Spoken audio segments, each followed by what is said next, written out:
అందరికీ నమస్కారం. ఈరోజు వార్తలను ప్రధాన అంశాలుగా విశ్లేషించుకున్నట్లయితే మే 28 మహానటుడు ఎన్టీ రామారావు, నందమూరి తారక రామారావు 102వ జయంతి. ఎన్టీఆర్ జయంతి సందర్భంగా తెలుగుదేశం పార్టీ ప్రతి సంవత్సరం మే 27, 28, 29 ఈ 3 రోజులు పండుగ వాతావరణంలో మహానాడు అనే కార్యక్రమాన్ని జరుపుకుంటుంది. అంటే ఒక రకమైనది ప్లేనరీ లాంటి సమావేశం. ఈ సమావేశంలో అధ్యక్షుల్ని, మిగిలిన కార్యవర్గాన్ని కూడా ఎన్నుకునేటటువంటి అవకాశం ఉంది. సరే, ఇంకా ఈనాడు దినపత్రిక తీసుకున్నట్లయితే రాష్ట్రం దిశ మారుస్తాం, అందుకు అవసరమైన విధానాలు రూపొందిస్తాం. పసుపు సైనికుల త్యాగాల ఫలితమే ఈ అధికారం, అందుకు తగిన గుర్తింపు, గౌరవం ఇస్తాం. కార్యకర్తల ద్వారా పాలనే నిజమైన పొలిటికల్ గవర్నెన్స్. 3 పార్టీలు కలిసి నడవాలి, కలిసి గెలవాలి. గత పాలకుల కుంభకోణాలు లెక్కలు తీస్తున్నాం. దోపిడీదారులు, గాడి తప్పిన నేతలు, అధికారులకు శిక్ష తప్పదు. తెలుగుదేశం పార్టీ అధినేత ముఖ్యమంత్రి చంద్రబాబు వ్యాఖ్యలు. ఘనంగా ప్రారంభమైన మహానాడు వేడుకలు. నిన్న మహానాడు కార్యక్రమంలో ముఖ్యమంత్రి చంద్రబాబు గారు, పార్టీకి జాతీయ అధ్యక్షుడైనటువంటి చంద్రబాబు నాయుడు గారు మాట్లాడుతూ, పసుపు సైనికుల త్యాగాల ఫలితమే ఈ అధికారం, కాబట్టి కార్యకర్తలకు తగిన గుర్తింపు, గౌరవం ఇస్తాం. కార్యకర్తల ద్వారా పాలనే నిజమైన పొలిటికల్ గవర్నెన్స్. 3 పార్టీలు కలిసి నడవాలి, కలిసి గెలవాలి. గత పాలకులు చేసినటువంటి కుంభకోణాల లెక్కలన్నీ తీస్తున్నాం. దోపిడీదారులు, గాడి తప్పిన నేతలు, అధికారులకు శిక్ష తప్పదు అని ముఖ్యమంత్రి చంద్రబాబు నాయుడు గారు వ్యాఖ్యానించడం జరిగింది. అదేవిధంగా ప్రజలే దేవుళ్ళు, మనమే 40 ఏళ్ళు. తెలుగుదేశం పార్టీ జాతీయ ప్రధాన కార్యదర్శి లోకేష్ బాబు. పార్టీని మరో 40 ఏళ్ళు సమర్థవంతంగా నడపాలంటే ప్రజలకు మరింత చేరువ కావాలి. మారుతున్న ప్రజల యొక్క అవసరాలని, ఆలోచనల్ని అనుగుణంగా పార్టీలు కూడా మార్పులు తెచ్చుకొని, నాయకులు కూడా మార్పు తెచ్చుకొని తెలుగు జాతి విశ్వఖ్యాతి ఇవ్వగలం. స్త్రీ శక్తి, పేదల సేవలలో సోషల్ ఇంజనీరింగ్, అన్నదాతకు అండగా కార్యకర్తే అధినేత అన్న 6 అంశాలకు లోబడే పార్టీ పనిచేయాలి. ప్రధాన కార్యదర్శి లోకేష్ గారు మాట్లాడుతూ ఒక 6 అంశాల గురించి సభలో తీర్మానాలను ప్రవేశపెట్టడం జరిగింది. అవి 6 అంశాలు ఏంటంటే, తెలుగు జాతి విశ్వఖ్యాతి ఇవ్వగలం, స్త్రీ శక్తి, పేదల సేవలు, సోషల్ ఇంజనీరింగ్, అన్నదాతలకు అండగా కార్యకర్తే అధినేత అన్న 6 అంశాలకు లోబడే పార్టీ పనిచేయాలి. అప్పుడే మనం సుదీర్ఘంగా రాజకీయాల్లో మనగలుగుతాం అని ప్రసంగించడం జరిగింది. మళ్ళీ ఏపీ హైకోర్టుకు జస్టిస్ జట్టు దేవానంద్. తెలంగాణ హైకోర్టు తాత్కాలిక ప్రధాన న్యాయమూర్తి జస్టిస్ సుజయపాల్ కలకత్తా హైకోర్టుకు బదిలీ. Justice Abhishek Reddy, justice Lalit, justice Sumalatha మళ్ళీ తెలంగాణ ఉన్నత న్యాయస్థానానికి సుప్రీంకోర్టు కొలిజియం సిఫారసు. 10 హైకోర్టులకు చెందిన 20 మంది న్యాయమూర్తులు బదిలీ. జస్టిస్ భట్టు దేవానంద్ అనే అతను చాలా ప్రాముఖ్యత కలిగిన జడ్జి. అతనంటే ఎట్టి పరిస్థితుల్లో కూడా హైకోర్టులో భట్టు దేవానంద్ బెంచ్ మీదకి పిటిషన్ పోయిందంటే నిందితులు హడలిపోతారు. ఎందుకంటే ఎక్కడా కూడా ఎటువంటి నిక్కచ్చిగా, స్వార్థం లేకుండా నిక్కచ్చిగా అతని తీర్పులు ఉంటాయి. అటువంటి భట్టు దేవానందని ఆకస్మికంగా 2020 జనవరి 13న 2023 ఎప్పుడో ఆకస్మికంగా ఆంధ్రప్రదేశ్ నుంచి బదిలీ కావడం జరిగింది. ఈ బదిలీ మీద అప్పుడు ఎందుకంటే ఈ బదిలీ మీద అందరికీ అనేక అనుమానాలు కూడా వచ్చాయి. చాలా నిక్కచ్చిగా ఉండే వ్యక్తి కాబట్టి అనుమానాలు వచ్చాయి. అంటే ఇవన్నీ వాస్తవాలుగా ఉంటాయని కాదు, సహజంగా ప్రచారంలో జరిగిన వాస్తవాన్ని కొన్ని చెప్తున్నాం. అతను అప్పుడు ప్రభుత్వానికి వ్యతిరేకంగా అతని తీర్పులన్నీ ఉంటున్నాయి.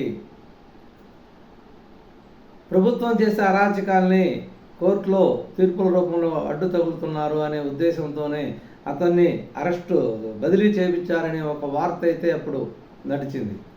కానీ అవన్నీ సహజంగా బదిలీలు ఇటువంటివి నడుస్తూ ఉంటాయి, ట్రాన్స్ఫర్లు అవుతూ ఉంటారు, అది వేరే విషయం. మళ్ళీ అతను ఇప్పుడు ఆంధ్రప్రదేశ్కి తిరిగి రావడం జరిగింది. సెప్టెంబర్ 15 వరకు ఐటీ రిటర్న్ యొక్క డేట్ని సెప్టెంబర్ 15 వరకు కూడా పెంచడం జరిగింది. జూలై 31 నుంచి సెప్టెంబర్ 15 వరకు పొడిగిస్తున్నట్టు కేంద్ర ప్రత్యక్ష పన్నుల బోర్డు ప్రకటించడం జరిగింది. హరిహర వీరమల్లుకైనా ఇదే విధానం. టికెట్ ధర పెంపునికి చలనచిత్ర వాణిజ్య మండలి ద్వారానే అర్జీలు. సినిమా హాళ్ల బంద్ ప్రకటన వెనుక అసలు కారణాలను తేల్చాలి. సినిమాటోగ్రఫీ మంత్రి దుర్గేష్ భేటీలో ఉప ముఖ్యమంత్రి పవన్ కళ్యాణ్ సూచనలు. జూన్ 1 నుంచి సినిమా హాల్ బంద్ అనే విషయాన్ని అప్పుడు ప్రకటించడం పెద్ద దుమారమే లేగింది. ఇది పవన్ కళ్యాణ్ సినిమా కోసం చేసిందా అనే ఒక వార్త అయితే సంచలనం సృష్టించింది. సినీ ఫీల్డ్లో ఇది అలజడి కూడా రేపింది. దీని మీద అందరూ కూడా దానికి సంజాయిషి ఇచ్చుకున్నారు. ఆ నలుగురిలో నేను లేని ఒక సంజాయిషి ఇచ్చుకోవడం కూడా జరిగింది. సరే, దీని మీద పవన్ కళ్యాణ్ గారు ఒక నిర్ణయం తీసుకుంటూ ఏ సినిమాకైనా టికెట్ ధర పెరగాలంటే చలనచిత్ర వాణిజ్య మండలి ద్వారానే అప్లికేషన్ రావాలి. అంతేగాని వాళ్ళు ఇండివిజువల్గా వచ్చి అర్జీలు ఇవ్వకూడదు అని ఒక నిర్ణయం తీసుకోవడం జరిగింది. సినిమా హాల్ బంద్ ప్రకటన వెనక కారణాలు ఏంటో కూడా తేల్చాల్సిన అవసరం ఉంది అని సినిమాటోగ్రఫీ మంత్రి దుర్గేష్తో భేటీలో పాల్గొని పవన్ కళ్యాణ్ గారు చెప్పడం జరిగింది.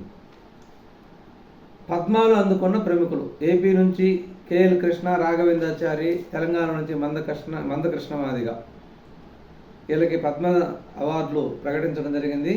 వాళ్ళు నిన్న రాష్ట్రపతి ద్రౌపది ముర్ము చేతుల మీదుగా అందుకోవడం కూడా జరిగింది. ఈసారి వర్షాలు పుష్కలం, ఋతుపవనాలు కూడా ముందుగానే రావడం జరిగింది. వర్షాలు కూడా పుష్కలంగా పడేటటువంటి అవకాశం ఉంది. ఇక ఆంధ్రజ్యోతి దినపత్రిక తీసుకున్నట్లయితే కార్యకర్తకు జై, వారి త్యాగాలతోనే ఈ అధికారం, వారి పోరాటాలతోనే నేటి ఈ స్థానం, మహానాడు వేదికగా పాదాభివందనం చేస్తున్నాం. త్యాగాలను వృధా కానివ్వం, గుర్తింపునిస్తాం, సంక్షేమం అమలు తథ్యం. టీడీపీ విధానాలు, ఆలోచనలు అన్ని పార్టీలకు బ్లూ ప్రింట్. ప్రజల వద్దకు పాలన, జవాబుదారీని దేశానికి పరిచయం చేశాం. ప్రజల వద్దకు పాలన, జన్మభూమి లాంటి కార్యక్రమాన్ని, అంటే అధికారులు, రాజకీయ నాయకులు ప్రజలకు జవాబుదారులు అనే విధానాన్ని దేశానికి పరిచయం చేసింది తెలుగుదేశం పార్టీ ప్రభుత్వమే. తెలుగు రాష్ట్రాల్లో ఉండే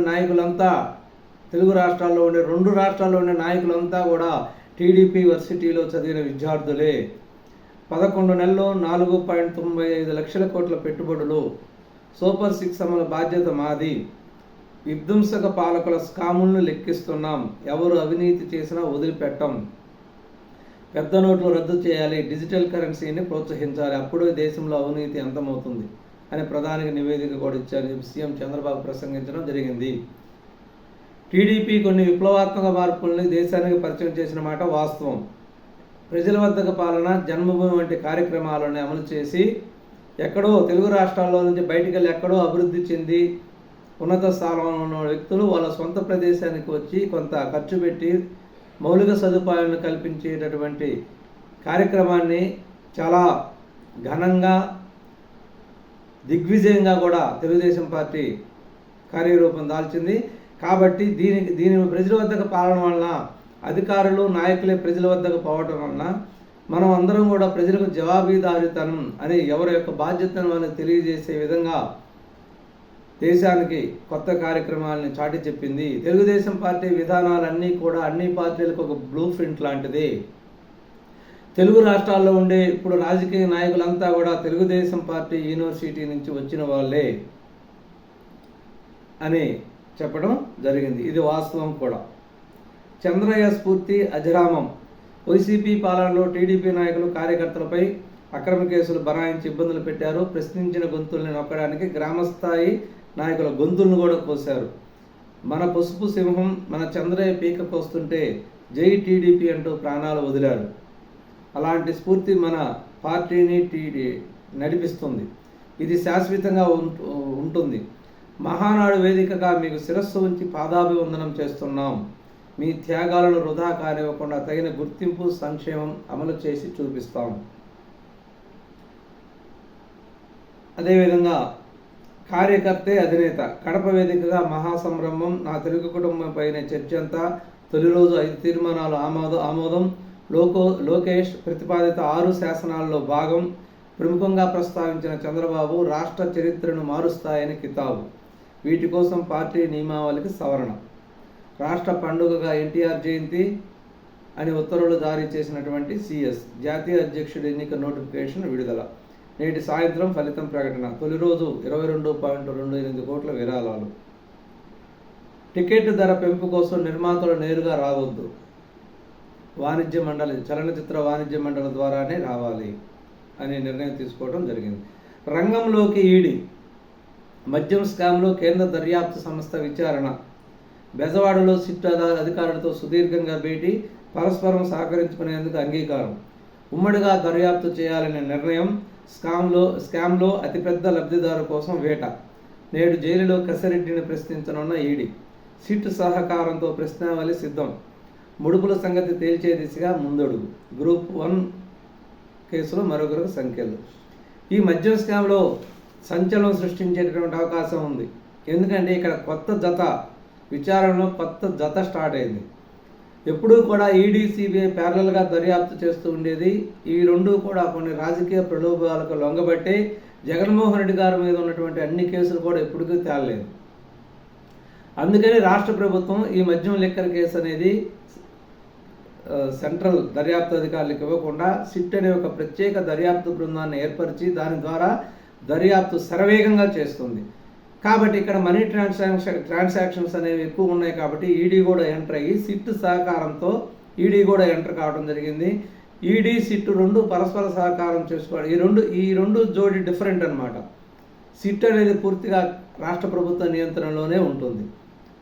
కాబట్టి ఈ రెండు ఒకరికొకరు పరస్పర సహకరించుకొని ఈ మనీ ట్రాన్సాక్షన్స్ అనేది పూర్తిగా నిగ్గు తేల్చేటటువంటి అవకాశం ఉంది. ఈరోజు కసిరెడ్డిని కూడా ఈడీ అనేది ప్రశ్నిస్తున్నట్టు తెలుస్తుంది. దీనికి కావాల్సినటువంటి ప్రశ్నావళిని సిట్తో కలిసి ఈడీ తయారు చేసుకోవడం కూడా జరిగింది. గ్రూప్ 1 కేసులో మరొకరికి సంఖ్యలు. కామ్సైన్ మధు సహాయకుడు రఘును కూడా ఈరోజు హైదరాబాద్లో అరెస్టు చేయడం జరిగింది. నిన్న కాంగ్రెస్తో రాయబారం. అస్తంగూటికి చేరేందుకు కవిత యత్నాలు. మధ్యవర్తి ద్వారా అధిష్టానంతో సంప్రదింపులు. సీఎం రేవంత్ పిసిసి చీఫ్ దృష్టికి తెచ్చిన అధిష్టానం. ప్రస్తుత పరిస్థితుల్లో వద్దని కాంగ్రెస్ నేతల నిర్ణయం. కేసీఆర్ కుటుంబ కలహాలకు కాంగ్రెస్ కారణమన్న తప్పుడు సంకేతాలు ప్రజల్లోకి వెళ్తాయని అభిప్రాయం. కారు దిగి చేయి అందుకునేందుకు ఎమ్మెల్యేలు పావులు. కవిత బాటలో ఆ పార్టీని ఇప్పుడే వేడాలని యోచన. వారిలో అత్యధికులు గ్రేటర్ హైదరాబాద్లోని బీఆర్ఎస్ ఎమ్మెల్యేలే. జస్టిస్ భట్టు దేవానంద్ మళ్ళీ ఏపీ హైకోర్టుకి. హైకోర్టు జడ్జీల బదిలీకి కొలీజియం సిఫారసు. జస్టిస్ యశ్వంత వర్మపై అభిశంసన. భారీగా నోట్ల కట్టలు దొరికిన నేపథ్యంలో చర్యలకు రంగం సిద్ధం. ఆయనపై ఆరోపణలు ఇప్పటికే నిర్ధారించినటువంటి 3 జడ్జీల కమిటీ అభిశంసనకు సిఫారసు చేసిన మాజీ చీఫ్ జస్టిస్ కర్ణ. ఇది ఈరోజు ప్రధాన దినపత్రికలో ఉన్నటువంటి ముఖ్యాంశాలు. మరొక ముఖ్యమైన విషయంతో మళ్ళీ కలుద్దాం. నమస్కారం, ధన్యవాదాలు.